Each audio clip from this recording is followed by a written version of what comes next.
Hello everyone and welcome to this session where we're going to talk to Chief Financial Officers about transformation. And I'd like to turn to my panel members and ask them, each of you is a Chief Financial Officer or equivalent, and two of you have worked in Treasury in the past. Can you briefly tell us about your current role and whether you are experiencing this transformational change that people are talking about, and if so, what that change encompasses? I'd like to start with Matthew, please. Well, thank you, Caroline, and thank you for the opportunity to present today. So I've been involved in Treasury now for 20 plus years, but I made the transition across to become a CFO probably 5 or 6 years ago, working for Mubadala, which is an investment arm of the government of Abu Dhabi.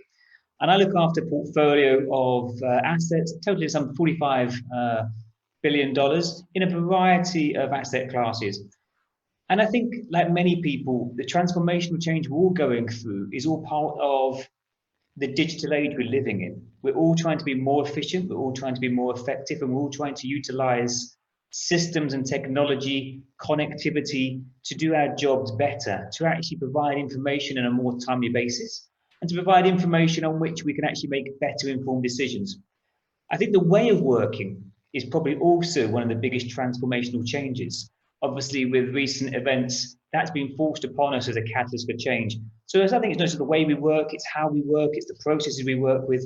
And I think just embracing that digital technology. And I think the change we're going through is significant. And I think there'll be many parts of that we can pick up on this session. Thanks very much, Matthew. Turning to Neil, what's it like in your world? What's transformational change for you at the moment?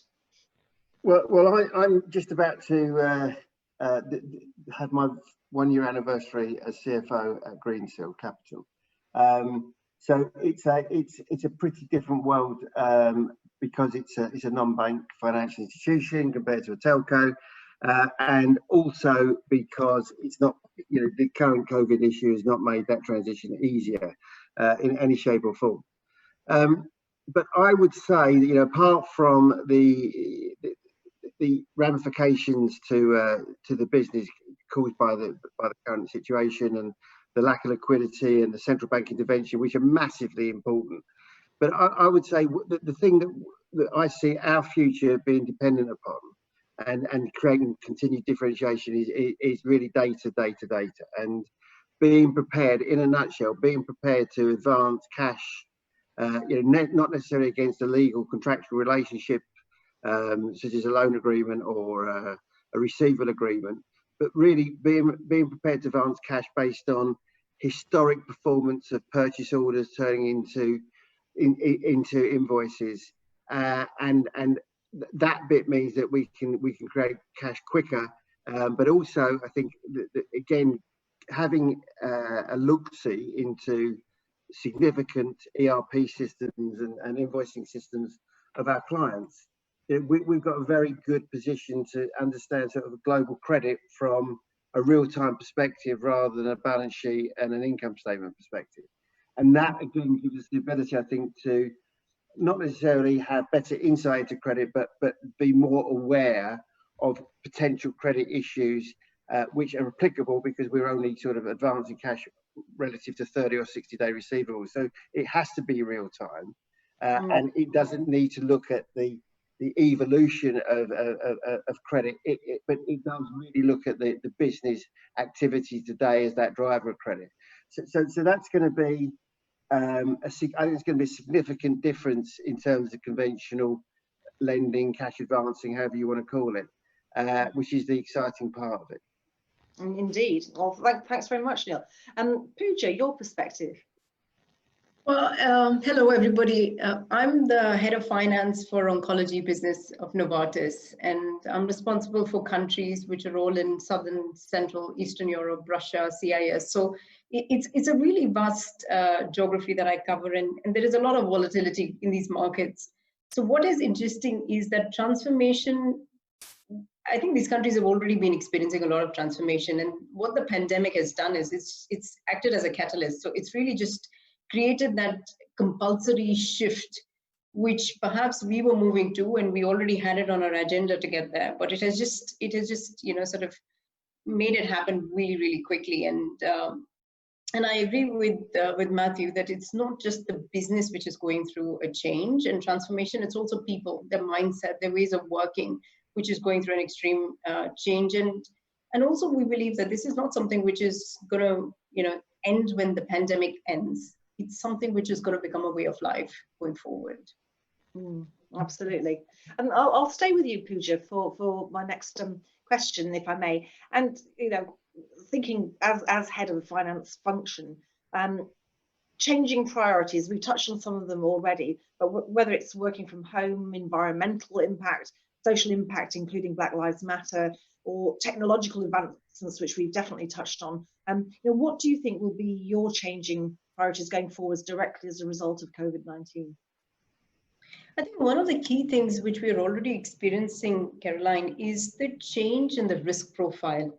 So, as we've started, and we've already having loads of conversations, is we're starting to look, the risk of data privacy has become much more important. So we're engaging really experts in that area because we're using so many digital tools now. How do we protect the data? How do we ensure that it's seamless? Because we also manage a lot of patient data. We work with a lot of healthcare professionals.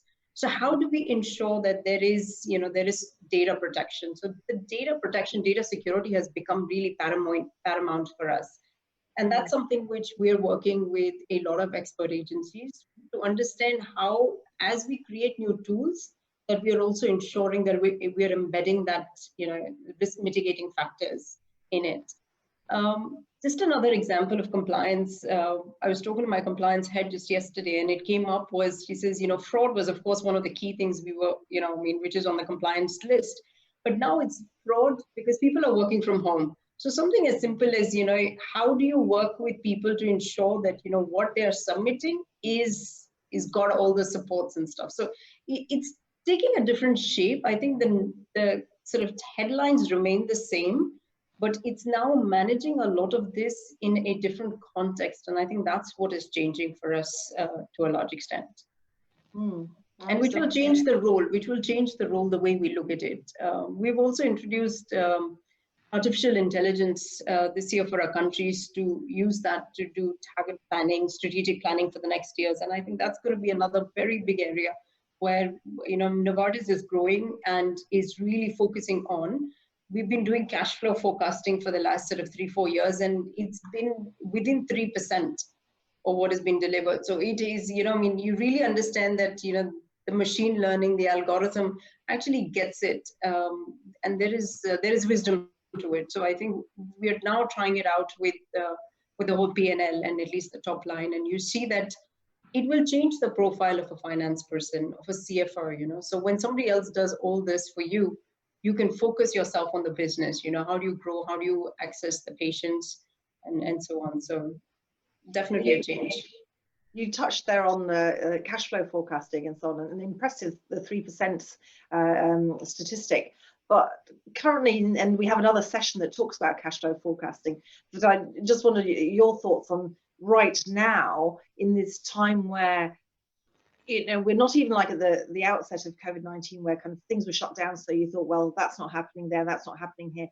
Everything's shaken up a bit, and it might be a little bit different in a pharma company, but is it more difficult at the moment to be able to predict, and therefore is it going to be, to use systems to predict things if the trends have been disrupted, or does that not really affect your business too much?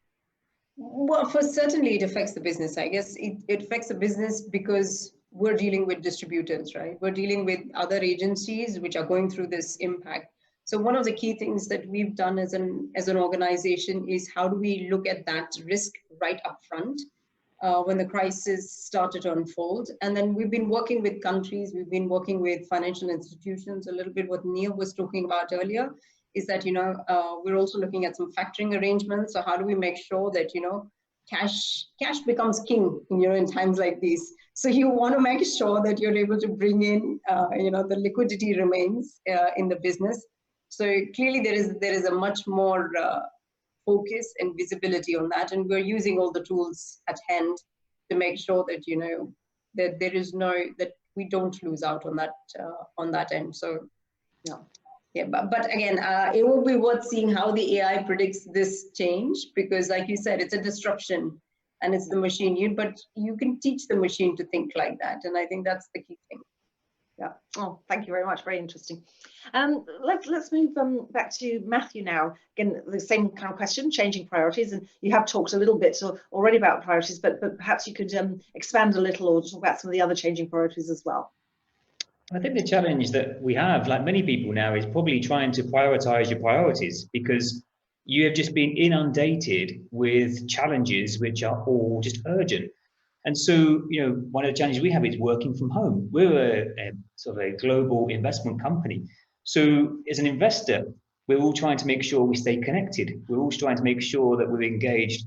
We're also making sure that as an investor, we're actually focusing on the asset management, the assets that we have, all the business we invest in, trying to assess what this impact of COVID is on the business, on their business performance, on the cash requirements, re-underwriting some of the investment thesis, but also using this opportunity while we're all sitting at home and thinking about things differently is, okay, what's the new thematic approach to investing? What have we learned through this crisis that we actually need to start thinking of differently? A lot of traditional industries now are going to change, and COVID is going to accelerate the need for that change. We also make some tough decisions. There are many businesses that we've got that probably, as they say, never let a good crisis go to waste. We're going to have to make some very tough decisions. But I want to focus on the human element here as well, because I think it's really important as a CFO and as a business leader, is you have to take that social responsibility. And so all the priorities we have is, what's the impact on our staff? What's the impact on our customers? And importantly, what's the impact on the community or the communities in which we serve? We have assets across the world and in some very, very challenged countries, like Brazil, for example, where we have significant assets. So really outreaching into the community there to provide medical facilities, food, shelter for those hardest hit. And I think those priorities for a global investor like Mubadala are just as important as ensuring that the underlying assets perform. Absolutely. And I love the opening bit about prioritizing priorities, because, and if you look at the whole role of the CFO over time, it used to be quite a techie role, and then over the last few decades it's been more and more, you've got to be a great business partner, you've got to understand people, you've got to basically, if you do the shopping list, you've got to do so much, but then your focus is, and Mubadala's focus on people, again, so important. You reference the stakeholders, and again it comes back to this very topical discussion shortly before COVID-19 about, is it shareholder value we're looking for, is it stakeholder value, and the shift definitely towards stakeholder value. And I think COVID-19 again has kind of accelerated that, which is, it's again really interesting times. I'll move on to Neil to get to some of your reflections on what your changing priorities might be, please. Well, I think we're sort of implicitly assuming that this remote working is here to stay, in maybe a diluted fashion than it is compared to the extreme situation now. But I do think it's, I mean, we're discussing on a call today, it throws up, how do you observe the talent that's coming through? How you are distanced in understanding how more junior people are developing, and because you're just not seeing that day-to-day contact. And so, how do you, and those informal channels are, I think, probably significantly more useful than the formal channels of opening up internal moves to ensure that you give priority to your existing staff. So I don't think we've got the answers yet, but we definitely are not assuming that things go back to normal. And that people bit and how you alter and motivate and effectively assess performance is going to be a real challenge in its own right, because those informal channels are going to be severely disrupted. So I think that's the first thing. I think the second thing is that every business has certain issues which it's seeing as a consequence. So for us, we're seeing people trying to hold bigger levels of inventory. They don't want to get caught again. So they need to finance that. So that's a potential spur. Inventory financing we have already we started to do, but we're seeing more demand for that coming through as a consequence of these higher inventory levels. And then I think you're seeing, for example, our tech platforms that we partner with, you know, that most of them offer sort of e-invoicing solutions, and those e-invoicing solutions are going to become absolutely standard practice now, because people don't want to have the manualness of being able to push invoices through. They want it done automatically. So there's going to be very, very specific issues that this crisis is going to throw out, and I think it will change processes and mindsets going forward. And I think, you know, what we're trying to do is trying to observe these issues and trying to put them in a strategic framework rather than just identifying them as one-offs. So, as I said, you know, in a nutshell, how do you progress the career paths of your junior members when you don't get the visibility? You know, how is it going to change the way people think about the stock levels they carry? How is it going to change the way that people interact with getting paid for their services, etc.? You know, it's those themes that you, and there are probably 4 or 5 more that are going to come out of this as well. Yeah, and again, a wide range that you've referenced there, Neil. So again, shows the CFO's role is so important, looking at all those different aspects. And you mentioned, you talked about back to normal, and this is another fascinating discussion. It's a bit again like these kind of the V recovery or the U recovery or the Nike recovery. And now we've got the kind of the other ones like the you know, the back to normal, the new normal, build back better and so on. I particularly like, and I'm probably repeating myself, I've said this a number of times recently, but the next normal, because again, you know, it's changing all the time. What is normal even? So, and I think your examples just show that really accelerated shift in so many different areas. If I could maybe stick with you, Anil, also for the next question I've got really, which is around risk management, which we've already referenced, but just to go a little bit deeper. And I think the pandemic came as a shock to many, or to others, you know, it's strange because scientists have been saying it's coming. But if I reflect back in time when I was with Unilever in Asia, I developed the pilot business continuity plan for the region. And we'd look at pandemics even then, and that's quite some time ago, and you'd think, you knew it was the kind of worst thing that could happen really, because it affects everything.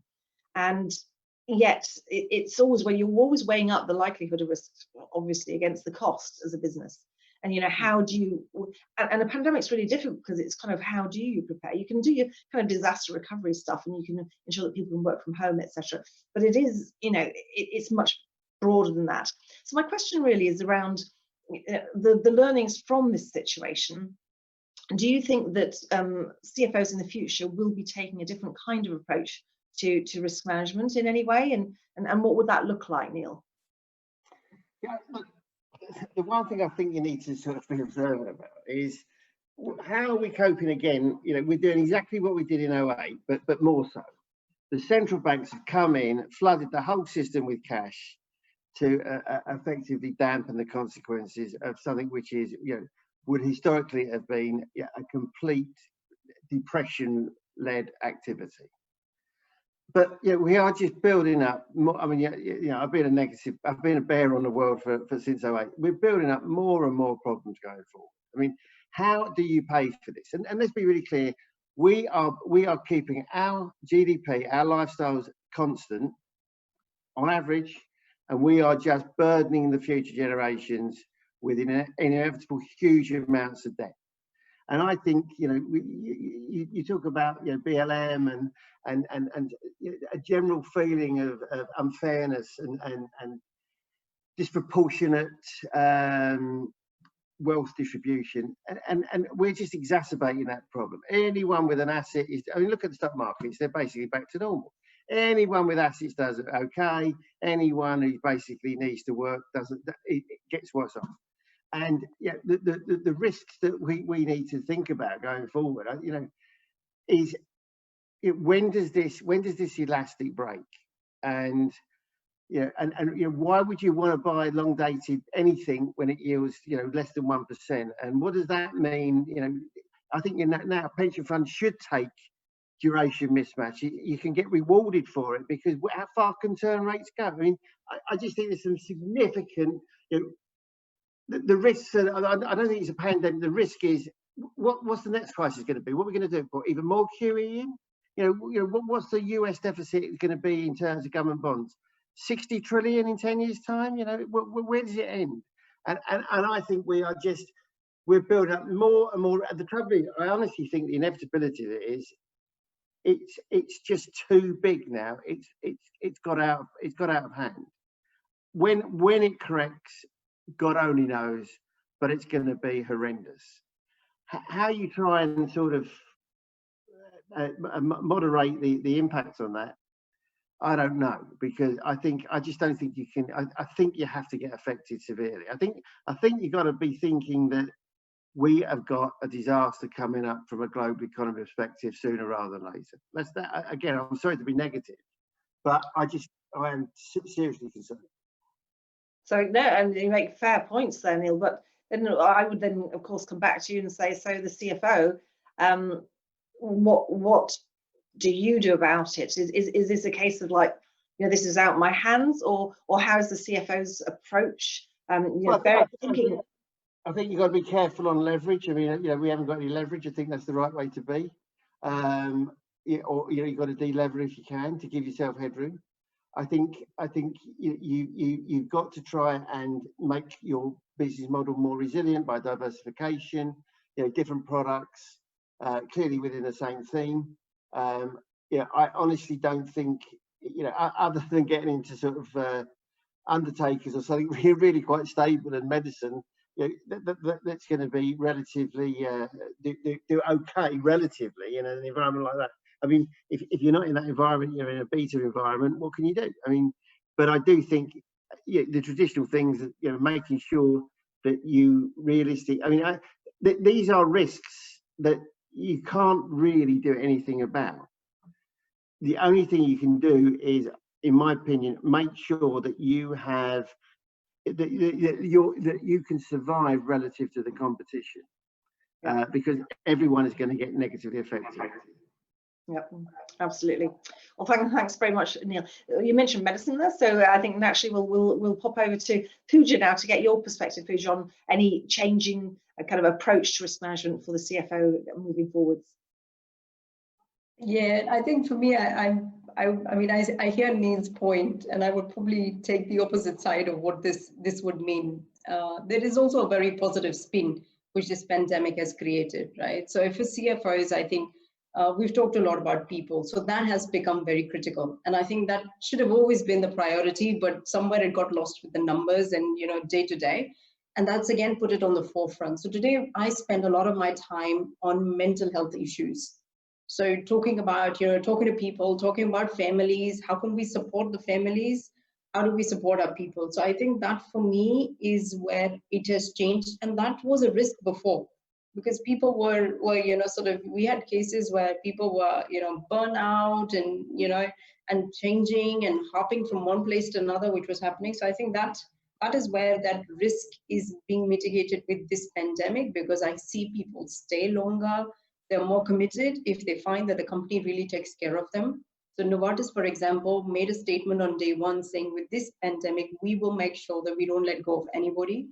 And whatever restructuring programs which are ongoing were put on hold.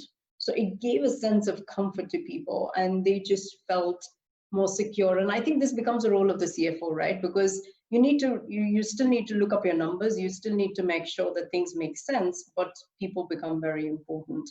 And also, it's interesting when you mentioned that this was something, people were doing before, like business continuity plans. We all had one, right? Every country has one, and it's sort of one of those things which sits in your desk drawer and you never have to look at it again.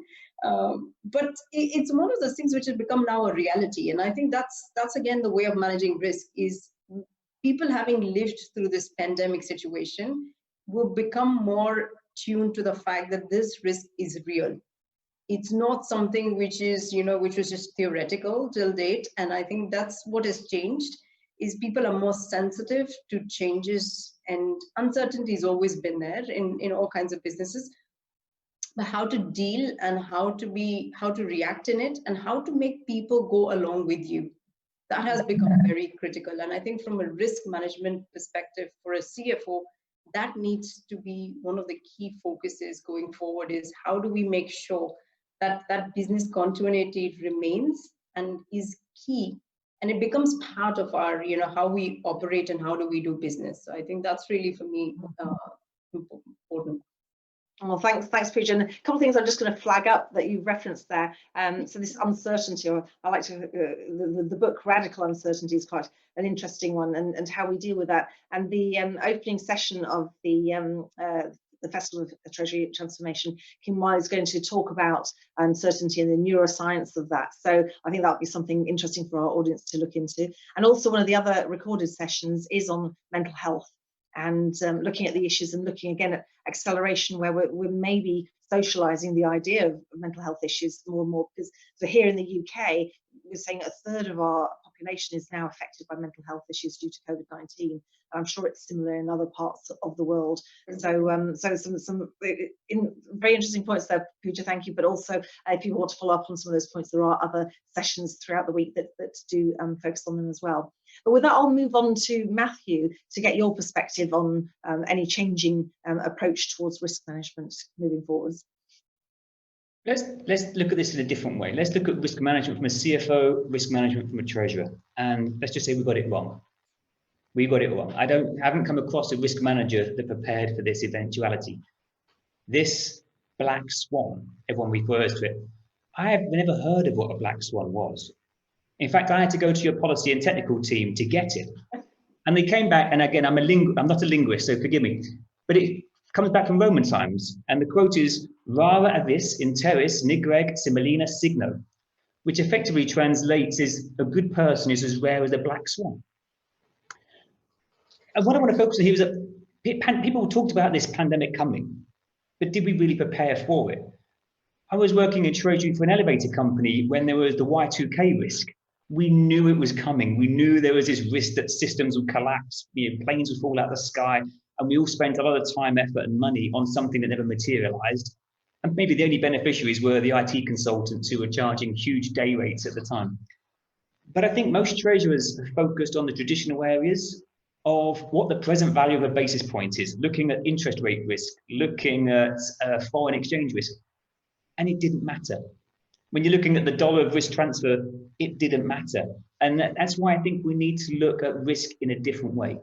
To me, it's what's the impact of risk? And it's for me to get back to the business operating as quickly as possible, back to some kind of normality, and to pull together the right stakeholders to make informed decisions in the best interest of all stakeholders. And we've talked about business continuity, and I think that forms part of the kind of enterprise risk management framework. But I don't believe anybody had a business continuity plan that coped for all of their other stakeholders having to implement a business continuity plan. Most of them would be, there was a fire in the building, I couldn't get in, what would I do? Well, did anyone have, well, I can't get in my building, and nor can the bank, so who's going to process payments? And if I can't do, everyone had to look at this in a very different way. And I think people started looking at risk scenarios in isolation and then trying to aggregate the risk, and it became analysis paralysis. And people were coming up with scenarios that probably didn't really have much of a commercial impact. So, I think we need to look at things in a very different way. I think we've got to look at what the risk reward are. I think we need to look at the commercial parts.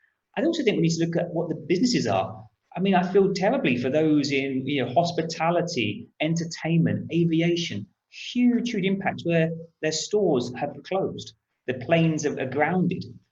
And also, what is the approach that we want to look at risk management? And you mentioned earlier, cash is king, which I think absolutely it is. And for SMEs, the cash flow, the committed funding, having done funding rounds is really important. But when I was doing my treasury exams many years ago, cash on the balance sheet was proven to be shareholder value destroying. And you had equity investors that would actively encourage you to give it back. If you haven't got a use for it, pay a special dividend, do a share buyback. And that's what many big corporates did. Well, now when there's a crunch coming, I don't see it's the equity investors lining up to support many of these companies who are struggling. It's the debt investors who are having to take that burden.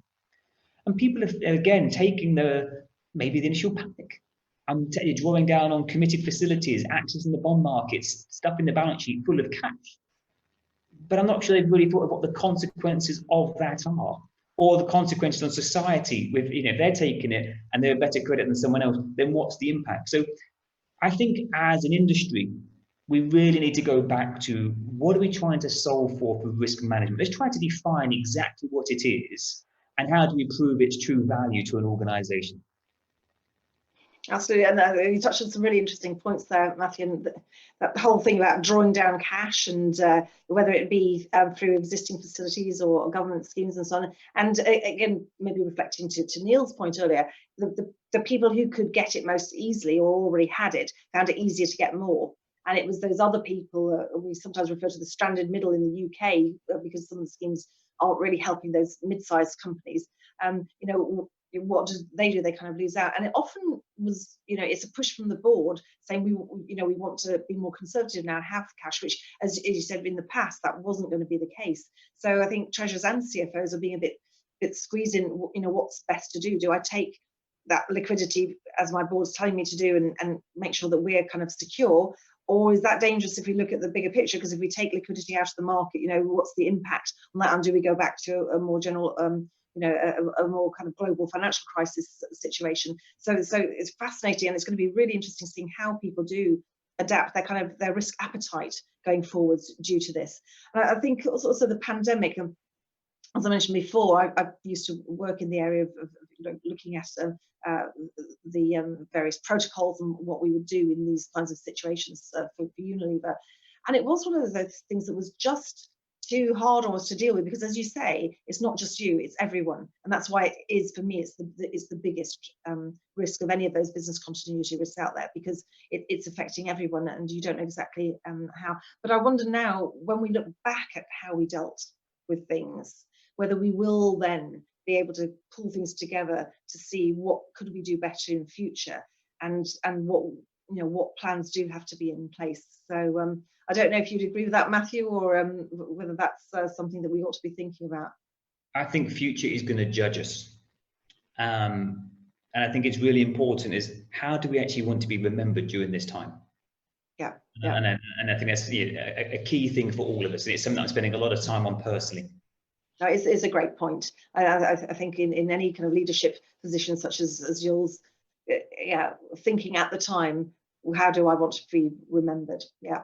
Is a really good thought. But I'll stick with you a little bit longer, if I may, Matthew. You opened talking about technology, and we're seeing its acceleration, particularly with working from home. And we're seeing where the banks, we were told, the regulators saying, you can't possibly work from home in the past. Bankers can't do that, and we saw that all that was found not to be true. We can all work from home in one form or another, and there's other obviously advances, but that's really helping to move things forward. So from a finance function perspective, do you think, what are the different things, and I know we touched on it before, but maybe we can go a little bit deeper. How are things going to look different in the next year or two, and what will be the biggest areas of change due to technology? Well, I think technology is going to enable us to work maybe from home more, because I think we've proved it can happen. I think many of us were hesitant that maybe, would I be disciplined enough? I questioned myself. Could I work from home, or would I be too keen to either check what's on the news or the contents of the fridge? And I've actually been surprised myself as to how diligently I have worked. But on the flip side, maybe I spent too much time now in the home office, because there isn't that distinguish between home and work. It's blurred. And especially when in lockdown, what else can you really do? So I think obviously COVID, from a technology perspective, has been this catalyst for change. And from finance can work operationally remotely. I think from a treasury perspective, you've always got to look at this segregation of duties, the controls, delegations of authority, the usual checks and balances. But I think Neil picked up a good point earlier. It's really hard remote working to train and develop your team.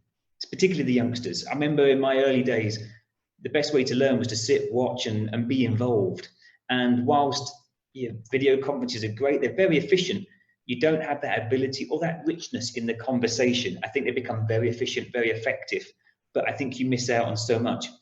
I looked up last year, I spent over 100 days last year traveling across our portfolio. And obviously now I've spent an awful lot more time at home, which I think is great. And hopefully my wife will agree. But there is a cultural impact as humans about physically meeting people. It's very hard to get a sense of how the business is performing just remotely when you're looking on video call. You have to go, press the flesh, have a real meaningful conversation. And some of the boards I sit on, some of the best conversations I have are probably just walking into the board meeting with other board members rather than the board meeting itself. You need that enrichment of conversation. And I think we're missing that. The flip side, obviously, though, is I'm not spending 100 days traveling. The environmental impact is so much more positive. And for me, I have to look at that really positively and say, well, you know, there's a trade-off in life now. We all know the consequences of global warming and the climate change. Maybe this is a price we have to pay. Absolutely, absolutely. And to your earlier points, I have to say myself, I have struggled with that kind of stopping work on time, but I have also struggled with, you know, that I am quite often in the fridge, so I'm doing both. Not a very good combination, I have to say. Perhaps I could move on now then to ask Neil for his thoughts around technology and the change to come for the finance function. Well, I want to make, I think, one really important observation that again, you know, the central bank activity we've seen is, you know, central banks are not there to take credit risk. I mean, that's why repo facilities are done with government bonds. You know, let's get technical. You know, on consolidation, if the Bank of England buys the UK government bonds, effectively it isn't taking any credit risk because it is it's buying its own debt effectively. Just to be really clear. And so, you know, we saw this earlier, we're seeing it again now. It is very difficult to get money into the economy, into companies that are not rated, put it bluntly. I mean, for central banks to do credit analysis, it's just not possible. And I think you've got to take your hat off to the UK government and the Chancellor in terms of really trying to use sort of guarantees, but not 100%. To try and bridge that non-rated element of the financial impact of this COVID crisis. So yeah, I honestly believe that if we're going to see more of, or we're going to see an elongated effort from the central banks, the technology has got to start looking at enabling those companies without official analysis on how creditworthy they are for central banks and financial institutions to get a more acceptable understanding of just how credit risky they are. And I just think there's got to be a lot of development on that, and maybe that from a technology perspective, it's again more real-time data so that people can get more comfortable, more real-time data on their order book, more real-time data on their, you know, their cash analysis, yeah, as proxies for the fact that they're smaller and they're not as acceptable of the good credits as those larger companies. Otherwise, all we're going to do is just create a society whereby small companies will have a big survival risk compared to the larger companies, and therefore you get sort of more pricing power. I just think that's an economic inevitability, and that's not a good place to be. Yeah. So I do think that bigger picture that finance and technology has to sort of give real-time access to companies so that people can get a better understanding of how creditworthy they are. Otherwise, I fear that we're going to need more central bank intervention or longer central bank intervention, and that's going to distort the economy massively, and that's not healthy. So I would say that's the big picture issue, and therefore, by definition, it drives more real time everything in terms of financial performance. Yeah, and the publication of that, and clearly there's going to be confidentiality issues, etc., etc. I don't know how you overcome that, but I'm really convinced that's the way forward, or that's the direction of travel that is inevitable. Yeah. Thank you very much, Neil. And as you say, you mentioned the central banks and the whole credit risk issue, and we've seen that in the UK with CCFF, but also for our US audience, similarly, when we've been speaking with the NACT treasurers and the ACT treasurers in the US, again, that credit rating issue, that only the very largest organizations have the ratings and can then therefore be helped in these kinds of situations. It is something, it is very wise words to start to look at that and see how that can be thought through for any future similar situations. So thanks very much, Neil, for that. And I'll move on to Pooja now in terms of your thoughts on technology transformation over the next years. Caroline, for me, I think technology is here to stay, and technology is going to drive a lot of that conversation also going forward. And just as I was referring to, artificial intelligence is here, so there would be a lot more machine work which we will start to see, and I think it's just going to accelerate. It's going to become more and more part of our lives. And earlier, like I said, it was a transition. Now it is a jump into it, right? So that's probably what has changed and what will remain. But I also agree with Matthew. I think the challenge for us going forward with this technology is how do you build relationships? As a CFO, one of my key role was building relationships with a cross-sector of stakeholders. So it's not just working with finance teams, but it's working with supply, it's working with production, it's working with commercial, with market access, with all across. And you do it when you meet them, right? So you can stop in the corridor for a cup of coffee, and then you kind of, learn and you develop on that relationship, which is missing now in the new sort of real world, the digital world that we're living in. And I think that's going to be one of our biggest challenges as CFOs, because that relationship building is what gives us the complete story, the picture that we put together. Numbers is just one part of it. And I think building that story without being able to establish those relationships, or without nurturing them the way they've been done, we've done it in the past, if the digital world continues, is going to be a challenge. Yeah, I don't see there is a silver bullet to it yet, but I think it's something we'll just have to learn and figure out for ourselves how we're going to do it. Yeah, no, absolutely, Pooja. One of our other sessions, the virtual handshake, tries to talk about how we can communicate more effectively whilst we're forced to have only virtual relationships. And so, yeah, over time it's going to be interesting to see the impact that's had on things. And also that whole area of influence of other people. We do annual research called the Business of Treasury research, and the 2020 research came out in May, and it really showed how treasurers are saying that the thing that can be the career blocker for them are those kinds of strategic influencing areas like communication, relationship building, etc. And that's something that we bring into our qualifications, but also are doing additional seminars and trainings on to help people on the, as we sometimes call it, the softer skills side. But it's such an interesting question then, because how do you do that in the virtual world? And if you can't, then clearly that blocker is a serious one. Because and also looking at how do we teach people how to influence, because we teach it in assuming that people are physically together. So it's a really interesting question, how whether in probably a mixed model going forwards. We talk in another session about diversity, and the fact that if you're in a virtual world you can have a much more diverse team in actual fact, and which has great benefits. But then if you don't have that physical part to it, it's a real challenge. And so maybe it's hybrid going forwards, but remains to be seen.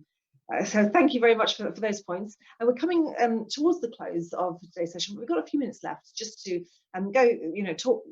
go through the panel one by one, maybe just to get any quick thoughts, anything final that you'd just like to say about being a CFO or head of finance in these particular times, and the challenges and what you see next. Just anything that we've missed that you'd just like to touch on. So I'll ask you, Pooja, to kick us off on this. No, I think for me, I see it as a huge opportunity. It's an amazing opportunity because it's not something which people experience every day.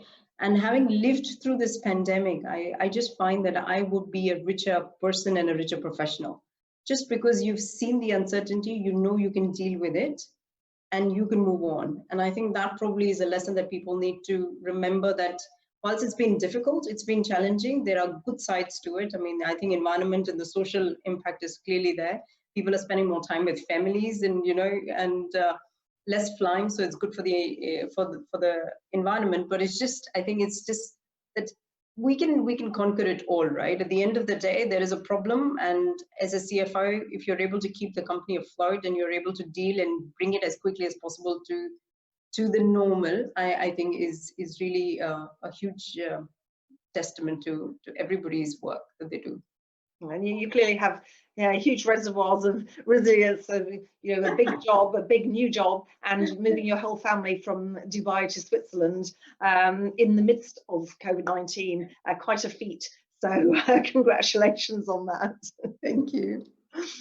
Perhaps, Neil, have you got any closing thoughts? Yeah, I think it's quite interesting, because when you get crises like these, the treasury function and the CFO function become one, in my opinion. The immediate problem, the immediate solution is all down to the treasury side of the CFO role. And so, and I think it's only when you sort of get past these and the CFO can then start looking at a broader aspect, which is supporting the strategic nature and direction of where you're going, looking more, if you like, holistically at risks than say a treasurer would do.